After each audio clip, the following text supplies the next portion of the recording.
This hearing of the Military Construction, Veterans Affairs, and Related Agencies Subcommittee will come to order. Thank you all for participating in this hearing about Navy and Marine Corps quality of life and installations. This is an update on all of those issues surrounding the Navy and the Marine Corps. We took a different approach this fiscal year, wanting an opportunity to be able to hear from each of the military services as an individual service rather than having all the services present to us in one quality of life hearing. That way we can drill down on each of the services more specifically. Before we begin, as this hearing is fully virtual, we must address a few housekeeping matters. For today's meeting, the chair or staff designated by the chair may mute participants' microphones when they are not under recognition for the purposes of eliminating inadvertent background noise. Members are responsible for muting and unmuting themselves. If I notice that you have not unmuted yourself, I will ask if you would like the staff to unmute you. If you indicate approval by nodding, staff will unmute your microphone. I remind all members and witnesses that the 5-minute clock still applies. If there is a technology issue, we will move to the next member until the issue is resolved and you will retain the balance of your time. You will notice a clock on your screen that will show how much time is remaining. At 1 minute remaining, the clock will turn to yellow. When your time has expired, the clock will turn red and I will begin to recognize the next member. Of course, we always give a little leeway on that. In terms of the speaking order, we will follow the order set forth in the House rules, beginning with the chair and ranking member. Then members present at the time of the hearing is called to order will be recognized in order of seniority, alternating between majority and minority, and finally members not present at the time the hearing is called to order. Finally, House rules require me to remind you that we have set up an email address to which members can send anything they wish to submit in writing at any of our hearings or markups. That email address has been provided in advance to your staff. And so now the subcommittee will come to order. Good morning. Today we welcome the Navy and Marine Corps installation staff and senior enlisted to discuss quality of life issues, as well as give us an update on installations. We have before us today Mr. Todd L. Schaefer, Acting Assistant Secretary of the Navy for Environment, Installations, and Energy. Vice Admiral Ricky Williamson, Deputy Chief of Naval Operations for Fleet Readiness and Logistics. Lieutenant General Charles Sharoti, Deputy Chief of Installations and Logistics for the Marine Corps. Master Chief Russell Smith, Master Chief Petty Officer of the Navy, who is joining us once again after testifying before the subcommittee in FY21. And Sergeant Major Troy Black, Sergeant Major of the Marine Corps, who also joined us in the last subcommittee hearing in FY21. Thank you all for joining us today to testify about some very critical issues. We certainly have a lot to discuss. Today we look forward to engaging with the Navy and Marine Corps on a host of important subjects. However, before we're able to dive into the critical issues impacting our Navy and Marine Corps, it is important that I preface the hearing by highlighting a major overarching obstacle facing the readiness and success of our armed forces, which is the perennial scaling down of MILCON funding. Over the last several years, we have seen a troubling pattern of decreases in military construction funding, a trend that not only impacts the mission readiness of our forces, but also the quality of life of service members and their families. Between FY 2019 and FY 21, the Navy and Marine Corps alone saw a reduction in funding for military construction of nearly $1.2 billion. This constitutes an incredible and frankly unacceptable decrease of roughly 35%. Military construction is not simply the building of military bases and installations. It is providing quality childcare. It is ensuring security for our service members and their families. It is deterring our adversaries. It is expanding and modernizing our shipyards. It is giving those who serve our great country good homes to live in. The very least we should be able to do for our men and women in uniform is to provide them with the peace of mind that comes from knowing their families are safe and taken care of while they are on a deployment. Although we do not yet have the FY22 President's budget request, I'm hopeful that it will reflect a renewed commitment to prioritizing the funding of military construction projects that ensure the success of our military and those families that sacrifice so much for our country. Even without the FY22 budget, this hearing and the answers we'll seek within it will demonstrate how the current fiscal year's funds are being put to use and paint a picture of what is needed for the next fiscal year. For example, this hearing will discuss the $3.6 billion of stolen MILCON funds by the Trump administration for what was a whimsical border wall and what the impacts of the deferred projects have been on our forces. We'll also inquire as to how much funding will be returned from this now canceled wall and if it will be enough to restore the deferred projects. We will look for explanations as to why privatized housing continues to struggle with oversight and quality assurance. and why the Tenant Bill of Rights still has not been fully implemented 2 years after it was passed into law. This hearing will address the ongoing sexual assault crisis facing our services and allow the witnesses to explain the newest approaches to ensuring every member of our military is heard and protected. Additionally, I hope to receive a full report on how the Navy and Marine Corps is working to expand and improve Childhood Development Centers, CDCs, at our many installations. CDCs are integral to mission readiness, and while there has been a surge of support for more CDCs, thankfully, the Navy and Marine Corps still have had issues with capacity and quality.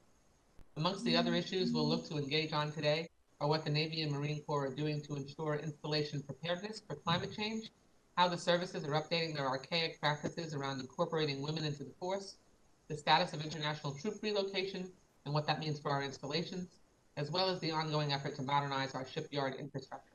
As you can see, we have many important issues to discuss. I believe this hearing is a great opportunity to identify those crucial areas where we can do more to serve those who serve us. And now, I'm pleased to recognize my colleague and friend, Judge Carter, the ranking member, for his opening remarks. Judge?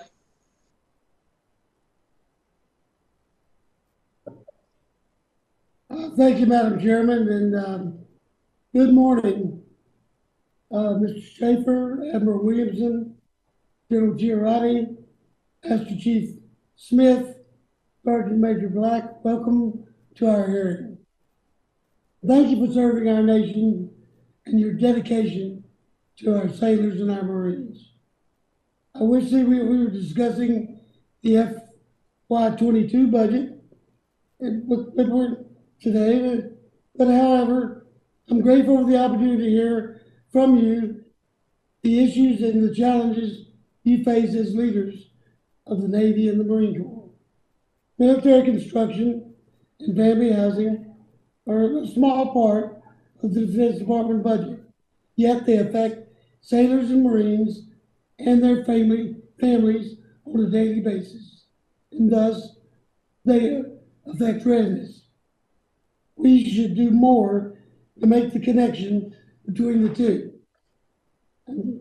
General Girotti and Sergeant Major Black, the Appropriations Committee staff, asked me to publicly thank you and the Marines at Barracks 8th and I for allowing local kids to use their athletic fields for soccer games. Over the past year, it's been a tough time, especially on our kids. The Marines on 8th and we tried to make it a little better. Madam Chairwoman, thank you for yielding to me, and I yield back. Thank you so much, Judge Carter. I appreciate each of you taking the time to be here and sharing your perspectives and expertise. Without objection, all written statements will be entered into the record. Due to the number of witnesses today, we will start with Mr. Schaefer and move down the list as such. Vice Admiral Williamson, Lieutenant General Girotti, Master Chief Petty Officer of the Navy Smith, and finally, Sergeant Major Black. Each of you will be recognized for 5 minutes to summarize your opening statement, and your opening statement will be entered into the record. Secretary Schaefer, you're recognized for 5 minutes to summarize your opening statement. Thank you, Chairwoman Wasserman Schultz. Ranking Member Carter and distinguished members of the committee, thank you for this opportunity to testify before the committee. I have the distinct privilege and pleasure to represent the Department of the Navy's Energy, Installations, and Environment portfolio. Naval installations enhance the quality of life for our military personnel, our federal civil servants, and their families, and enable the lethality and warfighting readiness of our military forces. The 95 Navy and Marine Corps installations across the United States and around the world play a fundamental role in enabling the Secretary of Defense's top 3 priorities. Those are defend the nation, take care of our people, and succeed through teamwork. I look forward to working with the Congress to ensure our installations are prepared and empowered to support the National Defense Strategy. Once again, thank you for the opportunity to testify before you today, and I look forward to your questions. Thank you. Vice Admiral Williamson, you're recognized for 5 minutes to summarize your opening statement, and your opening statement will be entered into the record. Thank you, ma'am. Chairwoman Wasserman Schultz, Ranking Member Carter, and distinguished members of the subcommittee. In conjunction with the other members of the panel, I appreciate the opportunity to provide an update on the quality and resilience of Navy installations. On behalf of our sailors and their families, thank you for your continued support of the United States Navy, its military construction program, and our 70 installations around the world, which enable us to strengthen readiness and to support delivery of new and more lethal platforms. Additionally, thank you for your ongoing focus on the Navy's quality of life programs, which are critical to the success of our Navy overall. The military construction program optimizes Navy installations to enable global logistics and warfare development, generation, and employment from the shore. The fiscal year 2021 MILCON appropriations and authorizations included a total of $927 million for 19 projects, funding our planning and design and unspecified minor construction projects. Funding applied to our installation also supports climate resilience, which is an important component of installation mission readiness.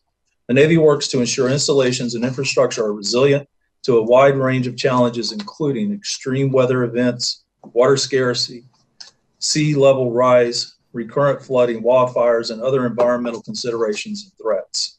The Navy's mission assurance assessment process is an all-hazard threat assessment that reviews both the probability and mission impact of climate risk tailored to specific geographic locations to ensure our ongoing success and security. It is a privilege to testify before the committee today. We are committed to being good stewards of the taxpayers' dollars, and we will invest smartly to drive efficiency and ensure the best return on investment for the nation, our sailors, our civilians, and I look forward to answering your questions. Thank you. Thank you, Admiral. General Shiroti, you are recognized for 5 minutes to summarize your opening statement, and your opening statement will be entered into the record. Chairwoman Wasserman Schultz, Ranking Member Carter, and distinguished members of the subcommittee, I appreciate the opportunity to discuss Marine Corps installations here today. Our installations are critical to our ability to train forces and maintain readiness and taking care of our Marine sailors and their families. Thanks for the strong support. The Marine Corps continues to improve the quality and resiliency of installations and bases. I'd like to start by expressing my gratitude for the support that was provided to rebuild the infrastructure damaged by Hurricane Florence in 2018. The effects of that storm highlighted to me the need to modernize our infrastructure so that it is more resilient to the effects of extreme weather. We sincerely appreciate your rapid support in providing the resources to restore our facilities and installations on the East Coast. Today, the Marine Corps operates installations and support infrastructure worldwide valued at more than $110 billion. And this infrastructure must be properly maintained to prevent degradation of our ability to support our mission. Our installations face a variety of threats, from asymmetric attacks to the effects of climate change and extreme weather, so we must invest in their resilience. The Marine Corps has undertaken several initiatives to maintain reliable access to critical functions, such as effective power grid, clean water distribution, and communications capabilities, so the Marine Corps is always ready to meet its Title X responsibilities. To meet the current evolving threats from our peer adversaries, the Marine Corps is currently undergoing a significant transformation in how it is organized, trained, and equipped.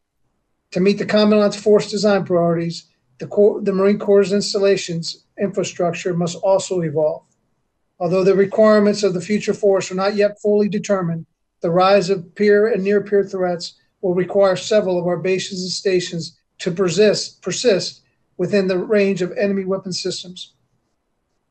This presents unique challenges for installations resilience. I look forward to working with this subcommittee to meeting those requirements as they come into greater focus. Thank you for the opportunity to testify before you today and your oversight, input, and support. I look forward to working with you to sustain our warfighting capabilities and the readiness of our power projection platforms. Thank you, Mayor.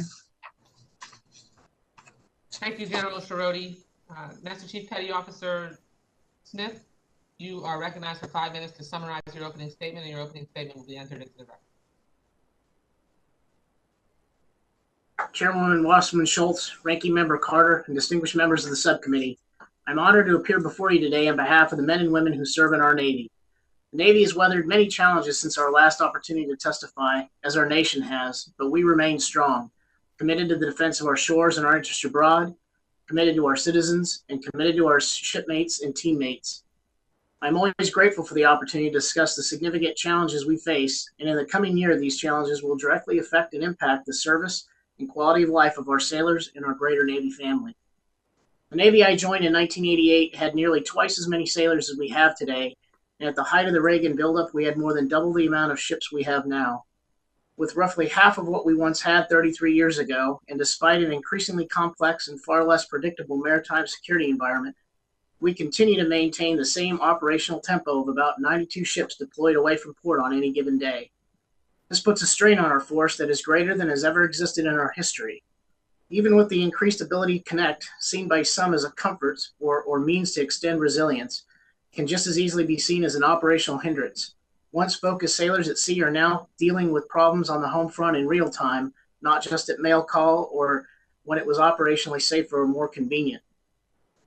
Recruiting, training, and deploying combat-ready Navy forces set against the pandemic and the unique close quarters operating environment of units at sea in crew aircraft has not been easy. And yet our Navy continues to meet recruiting goals, train accession sailors, and man the fleet, preparing and deploying our forces in support of COCOM requirements. The toughness of our sailors was best evidenced in the Nimitz Strike Group's 341-day deployment to CENTCOM, extended 6 times unexpectedly through Thanksgiving and Christmas in support of national tasking. Similarly, the USS Stout recorded 215 straight days at sea. These Herculean efforts show not what we want our sailors to have to endure, but what they are absolutely capable of when called upon by the nation. I'm here today to advocate for the continued support that will keep our sailors navigating these waters boldly and safely. Sufficient mental health resources and childcare facilities remain the perennial challenges we face. In addition, our Navy families also face concerns such as job security, timely access to medical resources, and the ability to find adequate housing, just as many other American families do. Congress has made great headway in creating the kind of flexibility we need to retain the Navy family, which has been a key enabler in retaining our best talent, expertise, experience, and passion within our lifelines. Our Navy remains committed to diversity, equity, and inclusion. As our Chief of Naval Operations speaks about so often and so eloquently, we must remain committed in our efforts to improve the opportunities for all who come to us to serve. We must continue to embrace our diversity. Who we are contributes to our diversity of thought and ability to work through complex challenges in combat, and is one of the greatest reasons we will prevail. Diverse teams find the most creative and efficient solutions under the greatest conditions of stress, something that has been proven over and over throughout our history. We not only owe it to those who swear an oath to serve our nation, but we owe our nation the best possible defense by maximizing our greatest strength, our people. All these efforts in the end are to ensure that we are a Navy that is combat ready and the Navy the nation needs. Throughout the pandemic, our sailors have pushed on, deploying forward around the world to ensure the sea lanes and skies remain free and open to all wherever international law allows. As our adversaries continue to push the boundaries of professional conduct with aggressive maneuvers in the South China Sea, the Black Sea, and the Arabian Gulf and elsewhere, we've maintained our strong posture. Your support helps our Navy increase dominance and survivability at sea as we continue to deter aggression in the most contested waters. Recruiting, training, educating our sailors is critical to our ability to prosecute any enemy we face, to challenge adversaries who dare to threaten our national security. I'm truly appreciative of your efforts, the real detailed work unseen by many in our nation that has been in steadfast support of our Navy and our families. You've enabled us to remain ready to defend the nation, and we will continue to work diligently with the precious resources you entrust to us. It's been an honor and privilege to serve, and I know our sailors are appreciative of your careful stewardship. Thank you for your time, ma'am, and I'm looking forward to your questions. Thank you, Master Chief. And now finally, Sergeant Major Black, you're recognized for 5 minutes to summarize your opening statement, and your opening statement will be entered into the record. Madam Chairwoman Wasserman Schultz, Ranking Member Carter, and distinguished members of the subcommittee, thank you for giving me the opportunity to report to you on your Marines and the state of our military personnel and family readiness. Last year, the uncertainty of the COVID-19 pandemic impacted us all, and the Marine Corps had to and continues to adjust and adapt to maintain its readiness, recruiting and sessions, training, and in both support of our defense of our nation. Abroad, we have over 17,500 Marines, forward stationed and 16,000 Marines forward deployed in 50 countries around the globe in support of defense of our nation. At home, Marines continue to participate in the whole of nation COVID-19 response efforts. Last year, Marines and sailors supported East and West Coast hospital facilities by embarking on Navy hospital ship Comfort in New York and Mercy in San Diego to provide relief to citizens and communities hardest hit by COVID-19 pandemic. Even more recently, I personally visited community vaccination centers in Philadelphia, Pennsylvania, and Dallas, Texas, where our Navy and Marine Corps team have assisted in delivery of hundreds of thousands of COVID-19 vaccines to area residents. In addition, mitigation and response priorities, the 5 priorities stated by the Commandant in his planning guidance have not yet changed, nor are anticipated to. They are force design, warfighting, education and training, core values, and command and leadership. Each of these key areas affect our Marines, sailors, and their families. As the Commandant stated in his Commandant's planning guidance, the Marine Corps must accept an environment characterized by uncertainty, but cannot ignore the strong signals of change, nor be complacent when it comes to designing and preparing for the force of the future. To this end, the Commandant has established a Council on Diversity and Inclusion that is comprised of enlisted, officer, and civilian board members. Currently, all military occupational specialties are open to any male or female Marine that can meet the standard. Gender integrated training is being conducted at both Marine Corps recruit depots at Parris Island, and I'm happy to advise this committee that as of last Thursday, the first female Marines in history graduated from Marine Corps Recruit Depot, San Diego. Changes in the Uniform Code of Military Justice and implementation of prohibited activities orders have given commanders tools to maintain, instill, and increase good order and discipline within their ranks. As we have traveled, Commandant and I have seen firsthand the efforts of Marines and their leadership to provide appropriate resources and address the needs of our Marines, sailors, and their families. We pride ourselves on knowing Marines and sailors, looking out for their welfare, and that means being engaged, present, and involved. Simply, we must inspect what we expect. This supervision includes Marine and Family Programs, Marine Corps Community Services, Child Development Centers, transition assistance programs, barracks conditions, and the homes of our Marines, sailors, and their families. At every location, there are teams of dedicated civilians working hard to inspect, and meet the needs of our Corps for the Marines, families, and their sailors. Well, with respect to the public-privatized venture of PPV housing, I believe the inclusion of the language in NDAA that outlines a tenant bill of rights is the right thing to do and a great tool for improving the quality of service and user confidence. Being a Marine is challenging. Serving in forward areas has inherent dangers and training has risks. Those risks are calculated and understood. They are in some ways acceptable, but what is not acceptable is the preventable deaths during training that we have recently incurred. Although deaths by suicide will still occur in the Marine Corps, we must continue to join the nation's struggle to understand and address this difficult subject. Reports on hazing show that we still have strides to make in this area. And similarly, the reduction of sexual assault and sexual harassment remains a challenge within our Corps and our military academies. We can and must do better. Marines train to fight and win. This means tough, realistic training with the resources to do it. Your Marines are the best in the world. Your Marine Corps is committed to our nation's cause, and the Commandant's planning guidance states we are defined by our collective character as Marines and by fulfilling our service roles and functions prescribed by this Congress.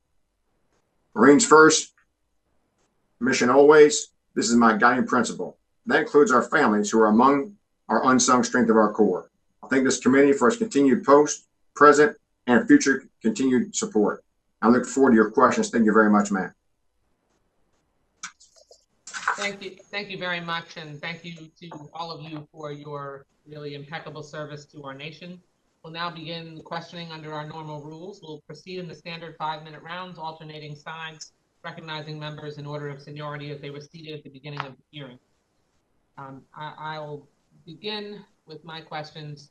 I want to specifically start my focus on the deferred and canceled military construction projects. As you're aware, the Trump administration diverted $3.6 billion of funding for MILCON projects for the border wall under 2808 authority, including 18 Navy and Marine Corps projects.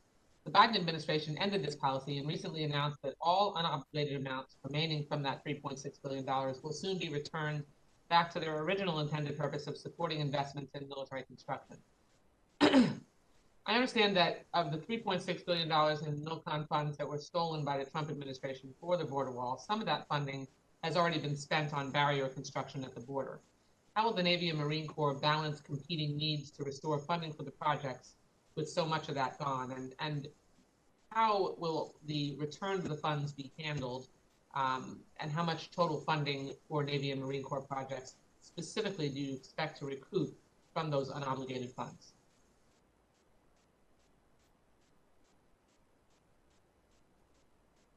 Madam Chairwoman, Todd Schaefer, Yes. EI&E.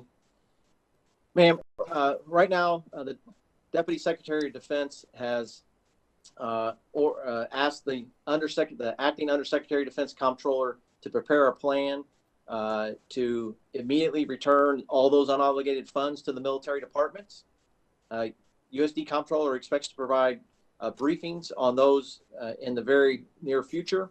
On the Department of the Navy side, we've been working in concert with the Office of the Secretary of Defense staff to put together the plans on which projects will have enough funding to continue, and if there are projects that will not have funding, on how we're going to address those going forward. Can you give me a more specific answer? I know we discussed this briefly the other day. Do you expect to recoup most of the unobligated funds? What is the current plan for the projects that were canceled by the movement of that funding in terms of restoring the projects? How much of those projects do you expect to be able to restore? Ma'am, our expectation in planning discussions with the Office of the Secretary of Defense, Comptroller, and others is that looks like we'll get a return of the majority of those funds. Again, the plan has not been approved by the Deputy Secretary of Defense yet, but it's looking that way, ma'am. Okay, well, that's an optimistic tone, and I would ask that you keep us posted on that. I want to shift over to the issue of privatized housing. The Department of the Navy has been working with the Office of the Secretary of Defense and other services to improve the quality of family housing and quality of life for sailors, Marines, and their families. That's been a major focus of our subcommittee. We've held hearings on it the last several years. The FY20 national, the NDAA enacted 34 provisions to overhaul and protect the families that have been wrongly treated by the private companies. I'd like an update, particularly on the status of implementing the 3 remaining rights within the Tenant Bill of Rights, and also really to get an answer from you on a common failing across the services that have been indifferent or non-existent in the command involvement in housing management at the OSD and installation level. Secretary Schaefer, what is the Navy doing to ensure installation commanders are informed, empowered to act, and motivated to intervene on behalf of military families? Because that's been a rampant problem.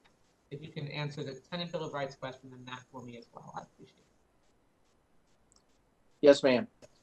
Certainly, taking care of our sailors and Marines is a top priority for the Department of the Navy leadership, and down to each of our service chiefs, and all the way down to the installation commander level.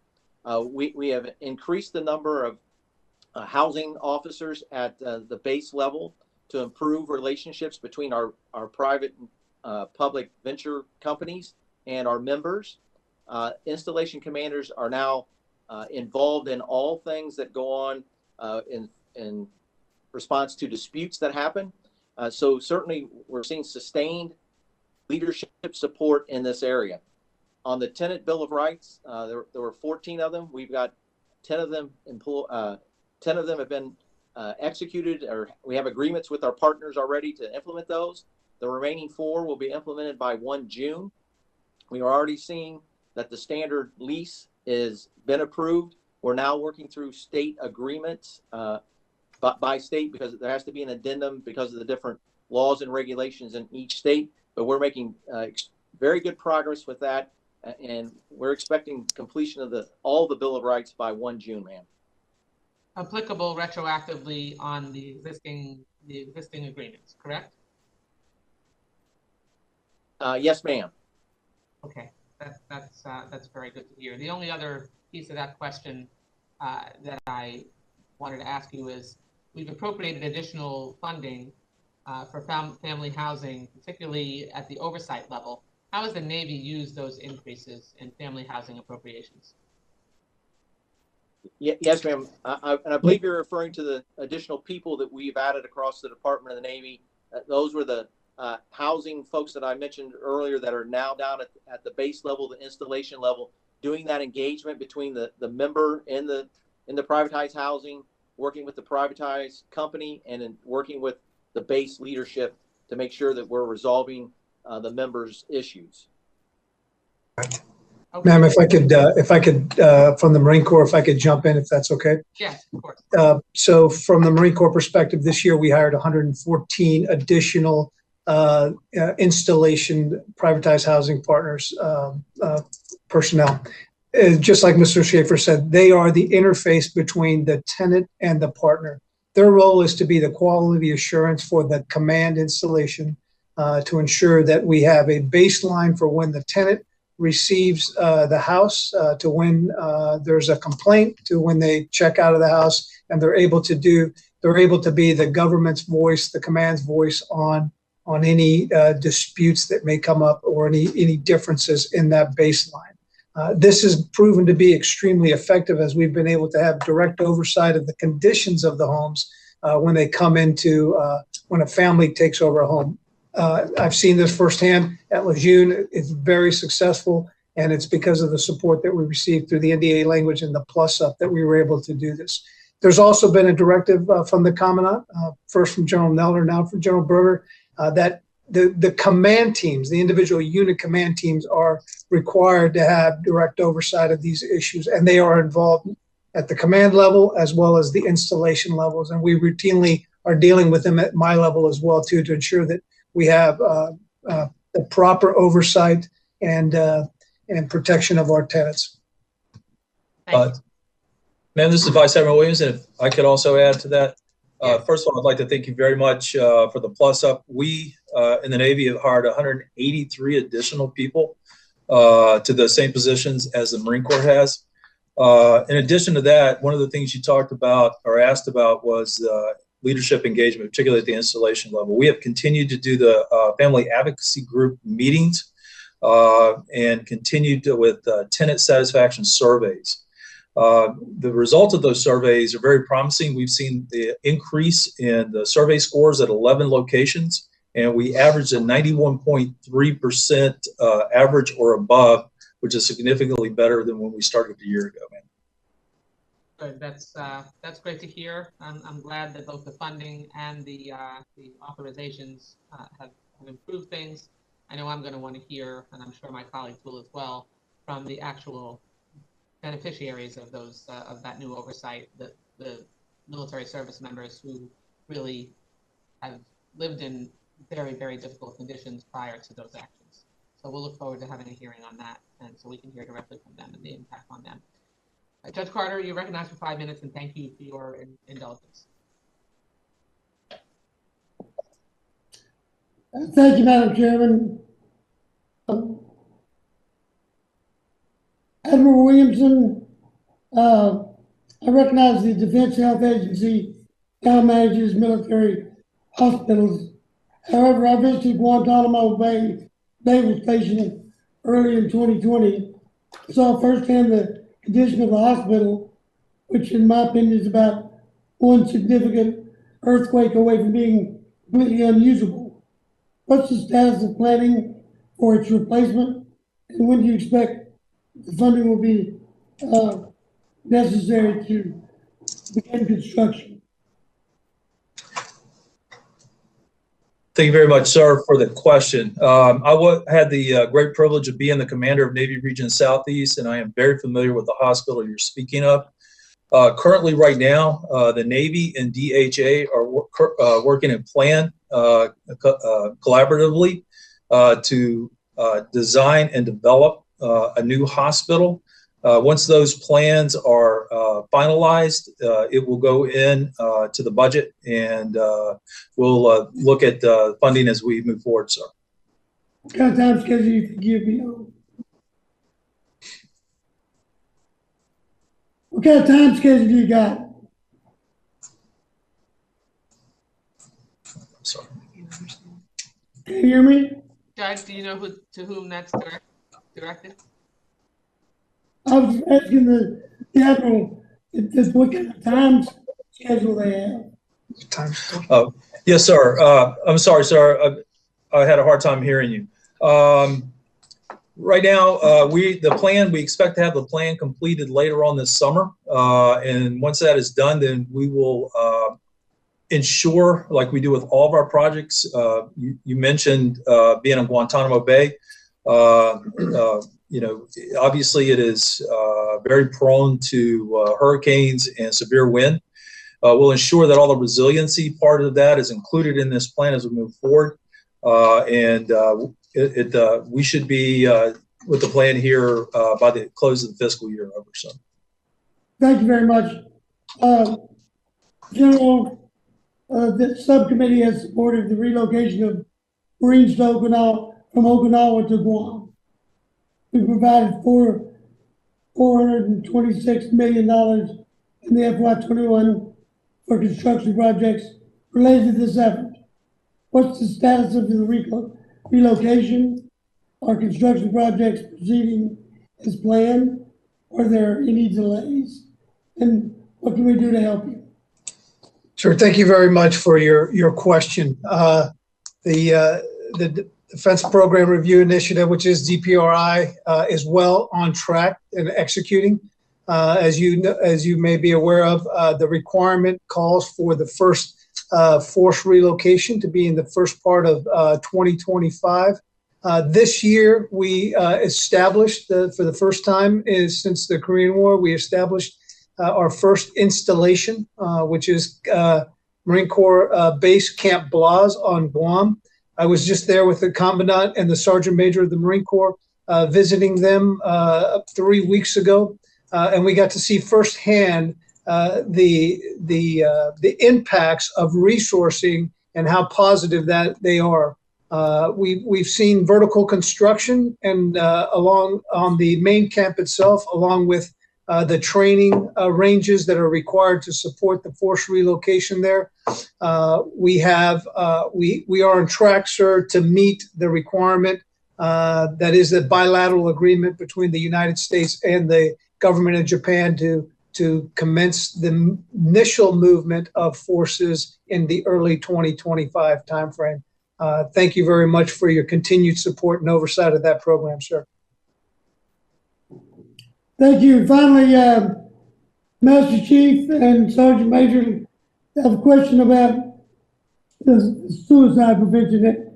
Both the Navy and the Marine Corps are very concerned about their people and suicide, and the whole country's concerned about suicide, and at every level we're looking into it. Well, our job here is military construction. What can we do that would help with, in your opinion, suicide prevention in your two services? Would it be better BEQs, more off-base housing, better gyms, recreation facilities, child care, youth centers? What can we build that helps? That's where we can work. Did you understand me? I've got a bad voice. Yes, sir. Thank you, Ranking Member Carter. I appreciate the question, sir. To be honest, sailors really want to do their job, and being able to do that first and foremost is a significant contributor to quality of life. We say in the Navy, every sailor is a firefighter and damage controlman, because if your ship sinks from out from underneath you, you got nowhere to go but the water. We have a firefighting demonstrator, not a trainer, because we can't qualify or certify anybody in it at the place where we train every enlisted sailor up at RTC Great Lakes. And we have a project that we're trying to get built that will provide a world-class facility for our sailors so that they can show up to, say, the Bonhomme Richard on a Wednesday and be ready to fight a fire when it starts Sunday morning at 8:05. It's critical that our sailors have basic skills that they can contribute in a fire, because it's all hands on deck when that ship is at sea. And getting that built would be of tremendous help to us, sir. Well, and I agree, training is number one. Thank you for that. Sergeant Major? Sir, thank you for the question and understanding what this committee really is responsible for. I don't want to change the tone of that, but I'd like to explain your question a little bit, or I would like to redefine it a little bit. Your question is about suicide, but I would look at suicide in more than one aspect. Suicide is also mental health. It's also spiritual health. It's also physical health. It's all these things that we talk about. They're really the person, the individual. It's human performance writ large. I think for this committee, it's interesting to understand how when we talk about one of these things, I'll call them in stovepipes, is just a lack of a better term, individually.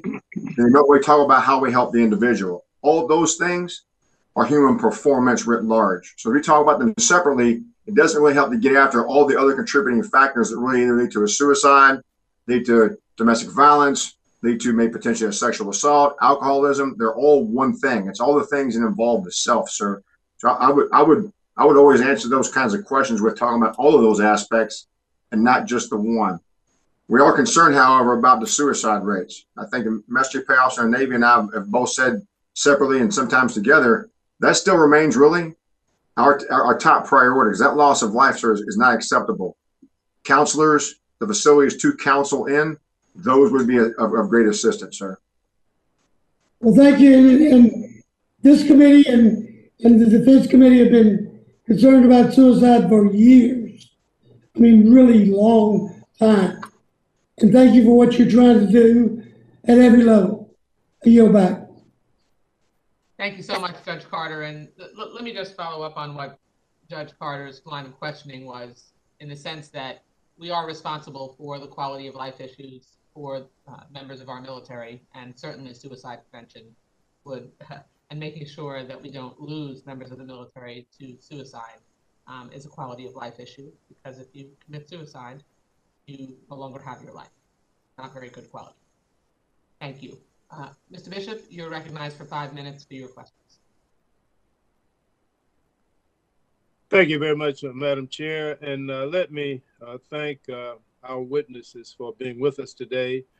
Thank you so very much for your service and for all you do to promote the welfare and the well-being of the men and women in uniform and their families. I want to ask 2 questions. The first will go to the enlisted personnel, Sergeant Major Black and Master Chief Petty Officer Smith, with regard to our military families and our military personnel. I co-chair the Congressional Military Family Caucus, and there are a number of issues that we deal with on a regular basis in conjunction with a lot of the other support organizations like Blue Star Families that conducts a survey. And there are a number of issues that impact our military families, including the housing, which has been referred to earlier, spousal employment issues, child care issues, and particularly exceptional family member program issues. And of course, with regard to our personnel, you got the sexual assault issue. And most recently, we've heard reports of food insecurity among some of the lower non-commissioned officers within the branches of the service. So I'd like for you to sort of discuss what efforts and what agencies within your respective services are working to address these programs for the 2 gentlemen that do such a great job representing our families and our military personnel. And secondly, for the Deputy Chief of Installations and the Naval Operations Fleet, the officers, I want you to address the whole climate change issue with respect to our energy security and how that is impacting and how it's being dealt with by your respective services. And I'd be interested for a little more detailed discussion of the net zero program as it has been applied at the Marine Corps Logistics Base in Albany. If you could split your time. Sir, I think I'd like to, of all the, it's Master Smith, sir, of all the things that you mentioned, when it comes to Navy families, I think childcare, frankly, is the one I'd like to focus on, given the amount of time we have to speak.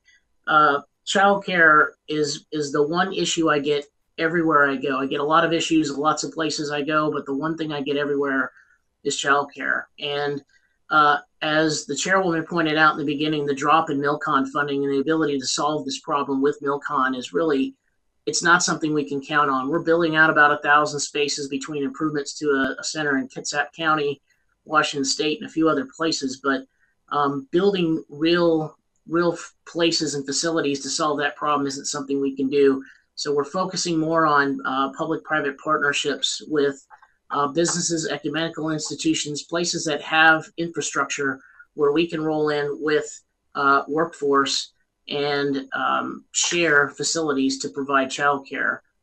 We've got one that's been, actually two in San Diego that have been very successful so far. We've got a couple under development in Norfolk. And that looks to be, if we can exploit that, a really good way to team up with the community to find solutions to solve for real numbers. Thank you. And sir, sorry, sir, I walked over top of you. My apologies. Sir, if I could just follow up with the Master Chief Officer of the Navy with CDC. One, thank you to the committee. We've been able to find a means to build a couple of new CDC projects or fund a couple of new CDC projects. That's being able to help take and relieve some of the stress we have on our families who need child care. I also want to thank the committee for assistance with the fee assistance program. That's where we assist families in being able to pay for child care off the installations when there's not a capacity on the installation. Huge, huge, huge benefit for those families that it applies to. So if I could just go to one other topic outside of the one that we just talked about, and that's spouse employment. I think we continue to make strides in how we support our spouses being able to be employed for the Marine Corps. And I don't think it's a secret to anyone. We're a transient organization. Marines move from location to location. And it's that transition period that really makes it the largest challenge for our spouses to find employment. Thank you again to the committee for the incentives that we've been able to provide to those families that help them with paying for recredentialing, retraining, and other educational opportunities that allow them to get to that new workforce and be able to compete a lot better in that workforce. We appreciate that as well. Thank you, sir. I think my time has expired, so I'll have to come back for the climate change and net zero discussion. Thank you, Mr. Bishop. The gentleman yields back. Mr. Valadeo, you're recognized for 5 minutes for your questions. Thank you, Madam Chair, and thanks to our guests today for your time today. I know it's been touched on a lot, and I just want to reiterate what Judge Carter and Chairwoman had mentioned on the suicide issue. And I think it does go to quality of life, and obviously a lot of the resources there at our bases for our in my case, sailors, because Naval Air Station Lemoore is in my district. There's been a lot of work done by some of the folks who have been in charge of that base to try to make quality of life a little bit better and more comfortable, and hopefully that helps. But I do want to touch on drought. Drought is a major issue, obviously, in California. Earlier this week, California Governor Gavin Newsom, with urging from myself and my colleagues in the state delegation, declared additional counties in California under drought state of emergency. This includes my entire district, which is home to NAS Lemoore. The vast majority of California is seeing extreme drought conditions, creating significant problems for not only our residents, but the agriculture community and the military community in my district. What steps are being taken to ensure base resiliency in the wake of this critical water storage shortage? Mr. Schaefer, sorry, or Vice Admiral Williamson. Sir, Todd Schaefer from EI&E, and I'll team with Vice Admiral Williamson. But from an overarching policy perspective, climate resiliency is built into all the things that we do. And we're looking to not only make sure that we've got water resiliency, energy resiliency, cyber resiliency. We have to account for all those things. And as we've seen from direction from the Secretary of Defense, we're going to build that into all of our war plans. We're building that into all of our construction plans. We're building that into all of our restoration and modernizations, our new constructions, and everything that we do. So certainly from a policy perspective, the Department of the Navy recognizes that and is making sure that we're doing that in our installations. And I'll turn it over to Vice Admiral Williamson for further detail. Yes, sir. Thank you very much for your question. I had the great privilege of being the commanding officer of Naval Base San Diego, and so I'm very familiar with the water challenges in that particular area. But as Mr. Schaefer said, part of our installation master plans are written and developed specific for geographic areas. The bases in the Southwest region incorporate water scarcity as part of their overarching plans. The Navy takes action within our lifelines to get after those things by monitoring our systems, our water consumption. Part of those plans, something that seems as benign as putting native plants that can thrive in those environments instead of things that are required to be watered every day. As far as the resilience of the base, obviously the fires and stuff, I happen to be in Southern California for a couple of these events. The other part of it is the quality of the air. We talked about the health and safety of our communities, the sailors and their families. We actually, in our master plans, accommodate for that as well. And we continue to work very collaboratively with the local governments and state to ensure that we're within all standards and we use and taking advantage of the most recent technologies. I'll give you an example of that where sprinkler systems running in a rain shower, being able to put in a system that keeps the vegetation growing, but only responds when needed instead of on a timer every single day. So I very much appreciate the question and very much appreciate your support for Lemoore. Thank you, sir. I appreciate it. And I've got one quick question. January 2020, a new policy went into effect allowing disabled veterans with a Veterans Health Identification Card to access military installations. However, in the 17 months since going into effect, the base access policy has been applied inconsistently across the country with much confusion and burdensome paperwork thrown at our disabled veterans. For example, at NAS Lemoore, VHIC holders can go to on base, but to bring their spouse or child with them to the commissary or NEX, they must fill out a background check form and Pass ID every time the guest accompanies them. To add to the inconvenience, the Pass ID office is closed on weekends, so veterans must bring their family member on Friday to get a weekend pass, a significant burden when many spouses are working during the week. Is the Navy working with installation commanders to standardize the base access policy for disabled veterans and their families? And I know my time is up, so quick, hopefully yes on that would be great. If not, hopefully really soon. And this is towards Vice Admiral Williamson or Master Chief Smith. So this is Vice Admiral Williamson. I am not familiar with that situation. However, the way you described it, it absolutely requires some attention. I would be happy to take that for the record and get back to you very shortly. Well, I appreciate that. Thank you, and thank you, Chairwoman, for indulging my extra time, and I yield back. You're welcome. The gentleman yields back. And now, Mr. Case, you're recognized for 5 minutes for your questions. Thank you, Madam Chair. Master Chief Smith, I'd like to talk with you about sexual harassment and sexual assault, which has continued to be a persistent issue throughout our military despite good faith efforts, I'm sure, across the military. It is the subject of proposed legislation in Congress to mandate a different system to address sexual assault and sexual harassment. Personally, I would prefer that the right approach be adopted by our military rather than being mandated by legislative enactment. But I'm sure that if we can't get it right, that's where it's going to go. So you made reference in your testimony to this issue appropriately. You talked about it being a team effort among your commandant and leadership throughout the military to prevent it and to address it when it is claimed and when it happens. You made reference to the Independent Review Commission that has now recommended, as I understand it, that in the area of claimed sexual assault, the claim itself, the allegation, the charge, be turned over to an independent judge advocate and taken away from the commanding officer himself or herself.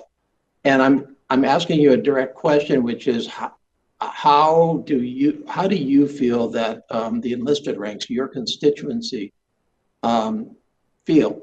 How would they react? How are they reacting to that recommendation? Is that the right approach from their perspective? What are the subtleties of the discussion within the ranks? Sir, I appreciate the opportunity to answer that question. To be honest, that recommendation is brand new, and I haven't had a chance, as much as I travel in the last couple of days, I haven't had a chance to pulse out a reaction. I can tell you, proactively discussing this, I think there is an understanding that having a committee that's outside the immediate chain of command deal with some of these issues is a good idea. I don't want to get ahead of my Chief of Naval Operations, but we've discussed this as well. And in my own opinion, I do feel like this is probably a good step. It's a positive step. I know the chairman recently made a statement on it, and others did have as well. And I think that that's a very positive step forward in finding real justice. Thank you. Sergeant Major, do you have a view on this?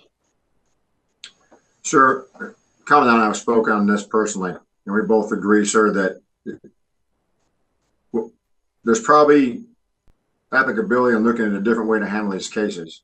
There are cautions, and I'll offer my personal opinion on that, because it's not personal, but just my observations. If a judge advocate adjudicates a case or doesn't adjudicate a case, it turns that case back over to a commanding officer for some other action, it's very difficult then for that commander to do anything. What's less than a court-martial when there's not enough evidence for a court-martial, for instance? The commander's tools at that point in time for non-judicial punishment or other means, meaning it did not meet the criteria for adjudication at a court-martial, something may have occurred. The commander has two options: administratively or through non-judicial punishment. Well, rights of the accused state that a Marine can refuse non-judicial punishment and request a court-martial. That process has already been done. So there's some things that need to be worked out just procedurally and in practicality to make sure that we can smooth out those challenges. Because at the end of the day, sure, it doesn't matter what method that we use to get to holding people accountable. We have to find the means to hold people accountable that's justified for the victim. And I think that's the course we need to look at in totality and make sure we get everything figured out where we end up with, sir. What, from your perspective, what would be the pros of turning it over to the, what problem would it solve if the charging authority was removed from the commanding officer? I mean, what does that accomplish in your view? In my view, right, more focused on one thing. Commanders are obviously very busy. They got many things to focus on. However, what will not be addressed in that is speeding up the investigatory process, which is still one of the biggest complaints from victims. Not that someone was eventually held accountable, but how long it took to figure that out. Law right now constrains who can actually investigate sexual assault, sexual harassment. That's a very small number of specific investigators who have also other things to do. So whatever body does it, one of the largest complaints is still not being addressed. And that's how long it takes to actually get the investigations complete, sir. Sir, Thank you. If I might add just one point to accentuate what the Sergeant Major said, it has to be resourced properly if it's going to be done. Okay. Thank you very much. Thank you, Mr. Case. I appreciate your line of questioning. It's a very important issue. Gentleman yields back. And now I believe Mr. Rutherford has returned, and you're recognized for your 5 minutes of questions. Thank you, Madam Chair. If I might, Vice Admiral Williamson, I'd like to begin with you since you're from Jacksonville. If I could, what I'd like to ask about is the Fleet Readiness Center infrastructure and the optimization plans that we have, I know you're very familiar with those facilities and the infrastructure there. I'm really concerned about the priority of the infrastructure there at Fleet Readiness Southeast. And can you talk a little bit about the depot itself, number one, but then also I'd like to ask about specifically, and I don't know if you can speak to this, but the dry dock situation and the assistance that we may be able to get through BAE there in Jacksonville, when they're looking at the LCS, lethality and survivability upgrades that they're talking about, if they could do that work in Jacksonville, the crews would be able to stay in Jacksonville with their families. That'd be a tremendous benefit. And I think BAE has a great plan there in Jacksonville. And I'm just curious how all of that looks, particularly given the challenge that the Navy is facing with dry dock capacity. Sir, first of all, thank you very much, and I'm very proud to be from Jacksonville. I am very familiar with the Fleet Readiness Centers there in the Southeast. And as the CNO put in his NAV plan, our Fleet Readiness Centers, they're a national asset, and they directly contribute to our Navy's readiness, and they're overdue for some upgrades. So right now, kind of tying two things together here, our shipyard infrastructure optimization plan, the FRCs are actually going through pretty much the same mechanics, and that is developing FRC infrastructure optimization plans. Not only does that get at the infrastructure of the facility itself, but it also looks at the flow of work in the facility and also the machinery in which the artisans do their jobs. And so right now what that's going to do is result into a master plan for each one of the FRCs to include the one in Jacksonville. We expect that to be completed by the end of fiscal year 23. And what that will do is set out a very informed roadmap for us to invest. The BAE and the private shipyard that you brought up, I can talk very eloquently about the SIOP, but as far as the challenges go there, sir, let me take that for the record. Let me go back and coordinate with Vice Admiral Bill Galinas, and I will get on your calendar to discuss that with you. Thank you, Admiral. And if we could talk also about the St. John's Marine Group and the work that the contracts that they have with the Navy, I'd like to talk to you about that as well. Let me jump over to General Sharadi. As you know, Jacksonville has the Marine Corps Support Facility, Blunt Island Command. We have an issue there, and actually this is something I think Assistant Secretary Schaefer may want to weigh in on as well, and that is we have some tremendous challenges on the island itself from an environmental standpoint. I recently visited Blunt Island and saw their need for some shoreline repair projects. However, I understand there's an issue where some shoreline repair projects, if they're using sheet piling, they're actually designated as a construction project, which throws them into a whole different category. Where others, if they come in and they use riprap, it's simply a repair, and which makes O&M dollars available. Is there anybody looking at now? And I also understand that the the sheet piling is actually cheaper and takes up less space environmentally than the riprap does. Is anybody looking at reclassifying the use of these sheet pilings so that we could take that out of O&M instead of construction dollars?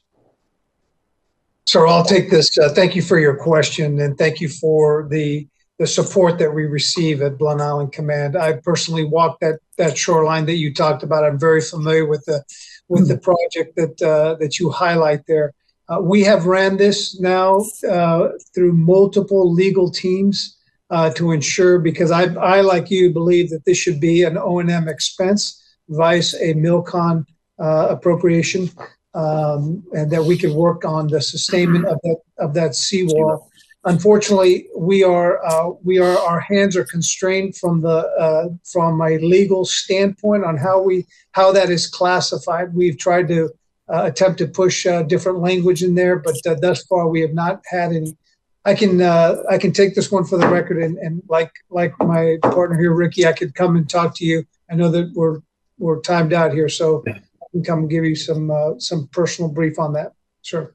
Thank you very much, General. And I yield back, Madam Chair. Thank you, Mr. Rutherford. The gentleman yields back. Mr. Christ, you are recognized for your 5 minutes of questions.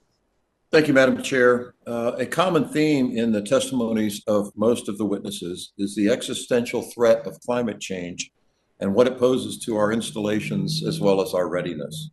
In 2019, the Department of Defense completed its report on the threat posed by climate change to installations. The report found that 18 Navy installations are at risk, 16 of which are at risk of recurrent flooding. This did not take into account overseas installations, so that number is likely to be higher. Mr. Schaefer, 2 years out from that report, can you provide an update on the risk posed by recurrent sea level rise and flooding? And can you also provide any updates to your findings since that report? Representative Chris, thank you so much for the question. Yes, climate change and issues that you've raised are very important and in the forefront of our mind here at the ASN EI&E. We're working with both of the services to figure out exactly what we need to do with these 16 naval installations that are at risk. I had the opportunity to visit the Naval Academy a few weeks ago with the Acting Assistant Secretary of the Navy, and we looked at the sea level rise issues that Academy will be facing over the next 80 years. And part of what we're looking at are doing individual studies, because each of these areas are unique, to look at what we need to do to make the installation more resilient. And not only are we just looking at our installation, we're working with the city, county, and state authorities to ensure that we're doing these things in concert, because we know we can't take actions alone on an installation, as they may impact the local community. And we are good community partners where our installations are. And I'll certainly allow Vice Admiral Williamson or Lieutenant General Schiroti to add anything specific they'd like to from the Navy or Marine Corps perspective, sir. Thank you. Appreciate that. Yes, sir. Thank you. This is Vice Admiral Williamson. Thank you very much for your question, sir. Specifically to the bases that you mentioned. Obviously, being near the water, most of our bases, we take that the flooding very seriously. How we get after that, to elaborate a little bit on what Mr. Schaefer was saying. Our Navy Climate Change Adaptation and Resiliency Handbook, which is part of our base installation plans, incorporates various studies, both from industry, local academia, for sea level rise to those specific areas. In addition to that, that information is then incorporated into our unified facility criteria, and that is the standards by which each one of those buildings, the new buildings, when we build back better, have to adhere to. In addition to that, NDAA language, we are completely compliant with the NDAA 19 language that says that for all mission critical facilities that we build back 3 feet above the 100-year floodplain. In addition to that, all non-critical buildings must be built at least 2 feet above. So we bring all elements of those together, and then we validate that through our mission assurance surveys when we go out to the base. In addition to that, we also seek opportunities to move or get out or demolish buildings that are in danger of succumbing to that, and also taking a look at the environmental, whether it be the wetlands, refortifying shorelines, and that's all built into our base master plans. Over, sir. Anything else on that? Sure, I can take it from the Marine Corps perspective, sir. As we rebuild from the impacts of Hurricane Florence, much like the Navy, all of our facilities have or will exceed a UFC code. We have relocated buildings, headquarters buildings specifically from 100-year high floodplains, and moved them in base towards high ground, which will give us the resiliency that's needed to withstand future tide changes. At Parris Island specifically, we have completed a climate resiliency study, which is informing our investments that we will make in the future to ensure that we can remain mission capable on the depot. And as you know, sir, it's not just about the climate impact, but in San Diego Marine Corps Recruit Depot, we have a seismic activity there, and we have to be in compliance there. And many of those facilities are vulnerable because of the historical nature of the depot. They have to become compliant to the codes that have been established in California and by the federal government to meet seismic activities. So we are moving aggressively to ensure that we are shoring up all of our facilities to meet the impacts of climate and other challenges that the installations face. Sure. Thank you very much, Madam Chair. I see my time is up. I yield back. Thank you. Thank you so much, Mr. Chris. The gentleman yields back. Mr. Gonzalez, you are recognized for your 5 minutes of questions. Thank you, Madam Chair. You know, I spent 20 years in the Navy, retired as a Master Chief, and I'd argue quality of life is fundamental to recruitment and retention. And that lane falls solely with the, not solely, but it falls in the senior enlisted leader ranks. So my first question is for Sergeant Major Black. As a father, veteran, and Texan, the murder of Vanessa Guillen hit close to home. My oldest daughter is Vanessa's age when she was murdered. The Fort Hood Independent Review Committee determined that at the time of her murder, the command climate at Fort Hood was permissive of sexual harassment and assault. Fear of another tragedy can affect recruitment and readiness. To their credit, the Army underwent a thorough review and is revising the way it intakes and handles sexual harassment and sexual assault claims. This problem isn't limited to Fort Hood or the Army. How have the Navy and Marine Corps team improved the way they intake and handle sexual harassment claims? Sir, thank you for your question. Just so I can be clear on sexual assault writ large, it's a crime. Simply put, it's a crime. We should treat it and look at any sexual assault allegation as a crime. Thank you, by the way, to everybody that took part in updating the Uniform Code of Military Justice, which now has a specific violation attached to sexual assault. With reference to Fort Hood, in your specific question, sir, we've read that investigation. There were numerous recommendations that came out of the investigation. I believe it's about 15 of them. And we've taken action on some of them already, and we're proceeding with the rest as we get through some of the administration of that. We're continuing to right size and professionalize the separate programs throughout the Marine Corps. I would offer to the entire department, right sizing our SAPR programs is a number one. Do we have the right amount of people in the right place to be able to affect the training, the education, and prevention? And I'll add intervention from my own personal thought on intervention of potential sexual harassment, sexual assault. Increased commander engagement. What I mean by that is not that commanders aren't necessarily engaged, but more emphasis on training commanders on how to develop a command climate that does not even have a perception that sexual assault or sexual harassment is permissible, acceptable, or is ignored within their commands. Additionally, Additional case level review processes, I think, are helpful. And we talked about this a little bit before about investigatory processes. That's after the fact. But the fact of the matter is deterrence comes from also being able to get after those that commit the offense. Anything we can do to speed up the investigatory process will ultimately get faster case resolution. We go down a long list, sir, but I think some of the highlights I'll put to you right there, those things are happening right now. And we're going to continue to work towards achieving the rest of the recommendations of the Fort Hood investigation as quickly as we possibly can. Thank you. Thank you, Sergeant Major. And I'll just reiterate, this zero tolerance for sexual harassment and sexual assault has to be a priority, right, to all of us. There's some talk of maybe taking some of that authority out of the base commanders and putting it in another functionality. Doesn't matter to me. Like, we just have to get to the root of the issue. And I look at the senior enlisted leaders as those that have the pulse of the troops, the pulse of the sailors, soldiers, airmen, and Marines, and we have to ensure that those are protected. My next question is for McPond Smith. I served 20 years in the Navy, right? I'm Mexican American. I represent a district that is 71% Hispanic. When I was in the Navy, what fears me the most is I wake up and I don't recognize my Navy. And I didn't retire 30 years ago. I retired a little over a year ago.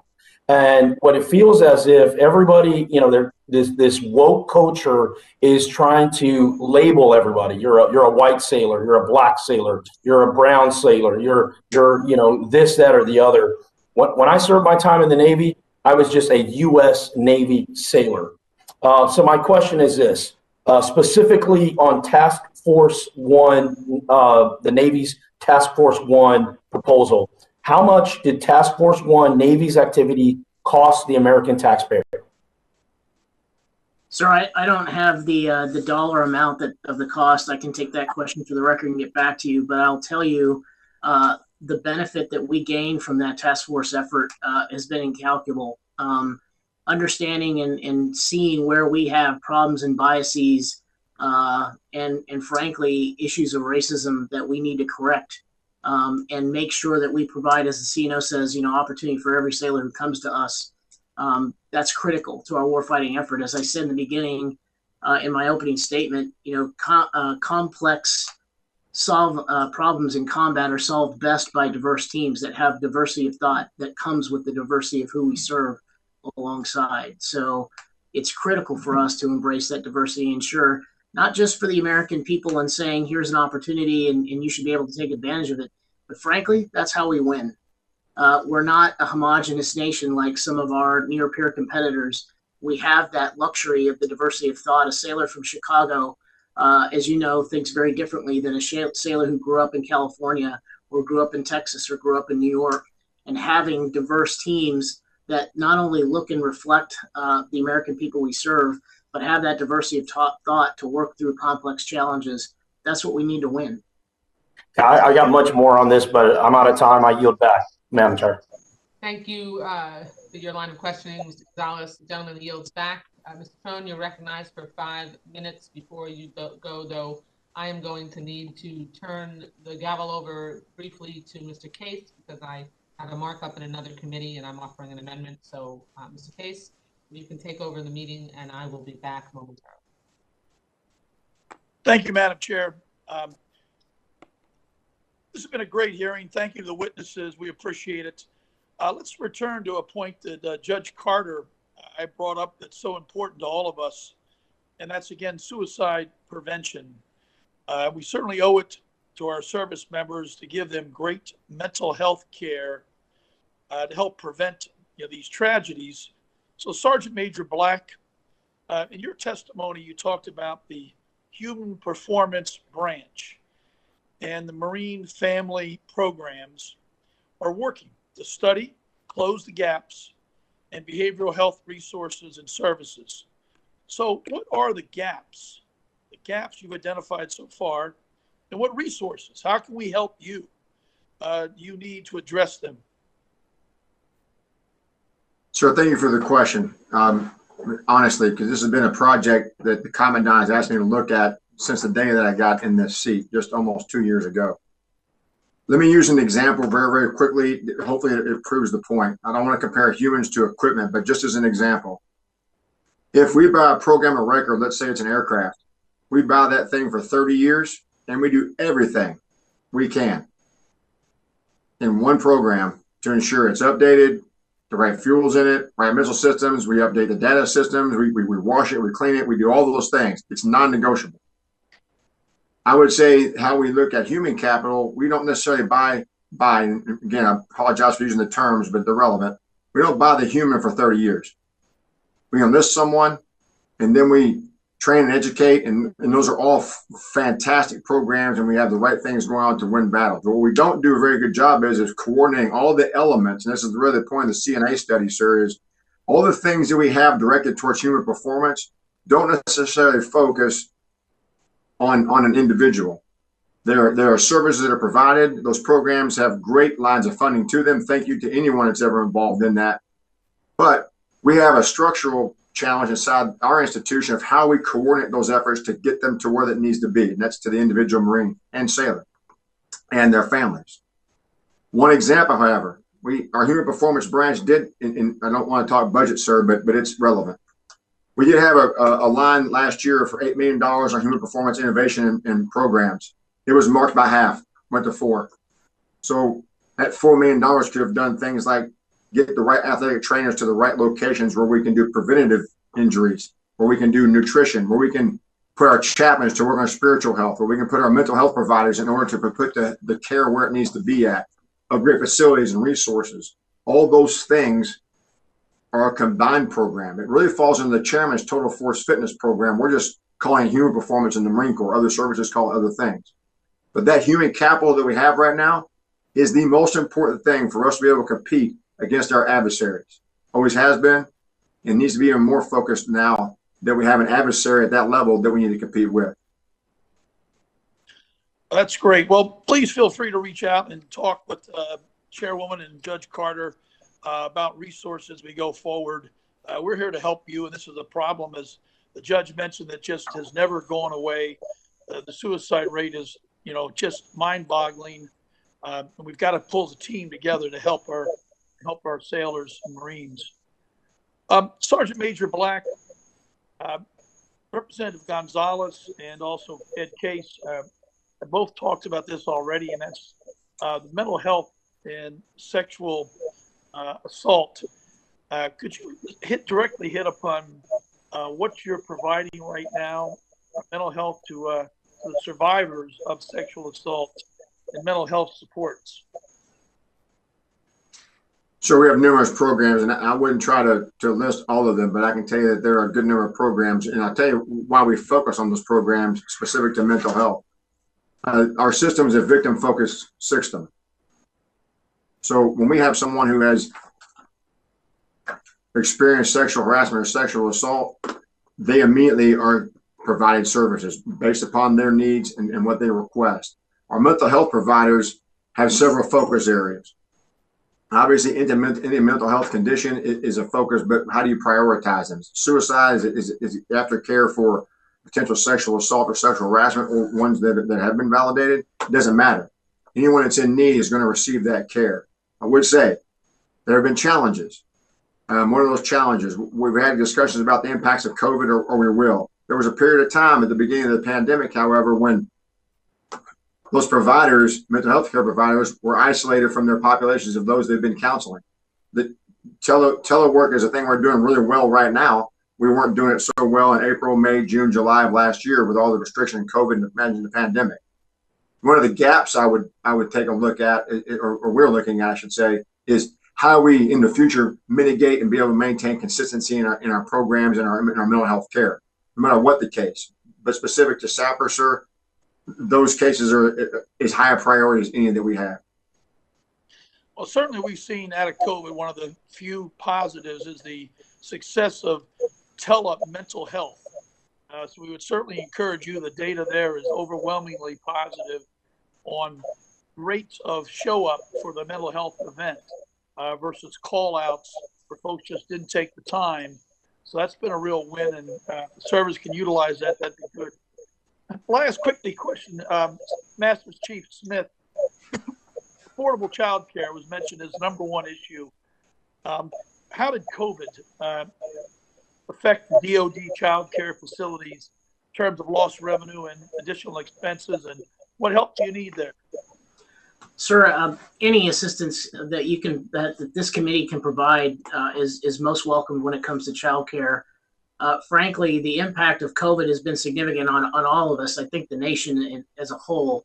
You know, child care workers that work in that field, they have kids of their own. They have challenges when they have to isolate or they have to come offline. You know, if a child tests positive at a facility, they've got to stop what they're doing, close the facility. It affects everybody that gets care there. They have to go through and clean and sanitize and then reopen up. So there are delays that then have a ripple impact on everybody that uses that child care facility. So the impact of COVID cannot be overstated. You know, parents who have their kids in school typically, but couldn't because schools were closed for the longest time, and therefore had to come up with alternative means for childcare when CDCs were already overwhelmed. That had a tremendous impact on our workforce across our Navy. So honestly, I wouldn't want to place any constraints on what the CNO would choose to prioritize, but MILCON and building out more space would certainly be helpful in conjunction with our public-private venture efforts, or anything we can do to increase capacity, because the need's not getting smaller, sir, it's getting bigger. Okay, thank you for that. I yield back. Thank you. The gentleman yields back. We'll begin now with our second round of questions. Mr. Case, after I ask my questions, I'll be turning the gavel over to you. My next set of questions focuses on women in the Marines. The Marine Corps has consistently lagged the other military branches in integrating women and was only 8.6% female in 2018, about half the figure of 16.5% when considering the Army, Navy, Air Force, and Marines as a whole, according to a GAO office report in 2020. When former Defense Secretary Ashton Carter ordered all combat roles open to women in December of 2015, if you recall, the Marine Corps was alone among the services in requesting exceptions in areas like infantry, machine gunner, fire support, and reconnaissance, according to a Congressional Resource Service report, and those exceptions were denied. It's good to see that progress has been made. Last month, 53 women in the first ever co-ed company to train at the Marine Corps' West Coast Training Base at Camp Pendleton completed the Crucible on April 22nd. Sergeant Major Black and General Girodi, the Marine Corps has historically fallen behind the other branches in recruiting and training women. What is the Marine Corps doing to ensure more women can serve and that installations are equipped for all genders? Clearly, if we have more women, sexual assault and sexual harassment become less of a problem, particularly as those women begin to move up the ranks. Madam Chairwoman, I'll offer some first comments. First, every single MOS in the Marine Corps, as you know, ma'am, is open for men and women. That's a plus. And I got to tell you, being an infantryman myself, it doesn't matter what you look like. If you can do the job, that's what's important. I think it's also helpful at this point to note that I'm married to a Marine, so I get both sides of the experience, right? My wife's a retired Marine, and to say I live it every day would be the right answer. And I don't mean that in a negative context. I actually have context in this discussion. So opening up all the MOSs with reluctance, I think we're past that now. But all MOSs are open, and more women are beginning to join the Marine Corps and serve in those previously open MOSs. I'm happy to report the first Marine reconnaissance female graduated not so long ago as well. One of our toughest entry-level pipeline courses to recruit into, one, but to successfully complete. A woman's achieved that, man. As far as how we're working to get more of our diversity of females in the Marine Corps, we have a very forward-facing female advertising campaign right now. I think hopefully some of us have noticed in some of the commercials that we've seen, there's a lot of more forward presence of strong, capable leaders that are women that are in our programs. Our advertising is directed towards that. We've seen some of the numbers not yet tick as high as we would like to, but it's a focus of our Marine Corps Recruiting Command's efforts right now is to go after a larger population of women to join. Retention is also one of the areas that I think is important to the overall strength of the Marine Corps and our diversity. At varying levels and times in careers, we do have women that are retained at higher levels than our men. That will hopefully continue to build out a larger depth of women in our Corps, man. Thank you. Ma'am, I will, if I can, just jump in. There's not much that I can say on top of Sergeant Major Black's eloquent explanation there, but I'll tell you this from a personal perspective. I'm a father of 3. My youngest daughter is a second lieutenant of Marines. She is about ready to go through the basic school where she will be assigned a military occupational specialty. General, I'm sorry. Can I just interrupt you for a moment? Because I really am, the question is designed Please. to generate specifics. I'd like to know, and it's good that you're putting more women in a forward-facing position in your advertisements, but what specifically is the Marine Corps doing to ensure that more women can serve, that they are likely to serve, that they feel welcome and encouraged, and that installations are equipped for all genders? Ma'am, I think the first is leading by example. And so we have our first company that you saw on the news and a very successful graduation of an integrated company of Marines that last week. I think that more than anything else is the message to the nation that the Marine Corps welcomes individuals who are able to achieve the title of United States Marine. From an installations perspective, we are looking we are studying the requirements to modify facilities, specifically at San Diego and Parris Island, as we talked the other day, ma'am. We already know what the price for that is, roughly about $198 million that we will put into a future requirement here to modify the existing facilities to accommodate for the gender integrated companies. Okay. Mr. Secretary, do you have anything to add? Ma'am, as my Marine counterparts have said, this is important to the Department of the Navy. We've got leadership attention on it and working with our uniform members to ensure that we're allowing females to compete for all MOSs. And as Sergeant to Major said, it's not about what you look like, it's about how you perform. And we're working to make sure that we're opening up all those areas to females. Great. So for the record, if you could get me more specifics about what you are proactively doing to make sure that you are leaning into recruiting women and making sure that that your facilities are equipped for women, I would appreciate that. Yes, ma'am. We'll take that for the record and get back to you and your staff. Thank you very much. Okay, my time has expired, and I turn the gavel over to Mr. Case until I return. Thank you, Madam Chair. Judge Carter, recognized for 5 minutes. Well, thank you very much, Ed. You know, I've been sitting here thinking about this with the sexual assault cases. Over the 20 years that I served as a district judge, which are felony level judges in Texas, I tried a sexual assault case at least one every grand jury term, and we rotated grand jury terms between 2 and then later 3 judges. Every one for my entire career. Sometimes 2 or 3. So it's not just the military that's got a problem. Our society's got a problem with it. But does the investigatory part that the Sergeant Major talked about really strikes a tone with me?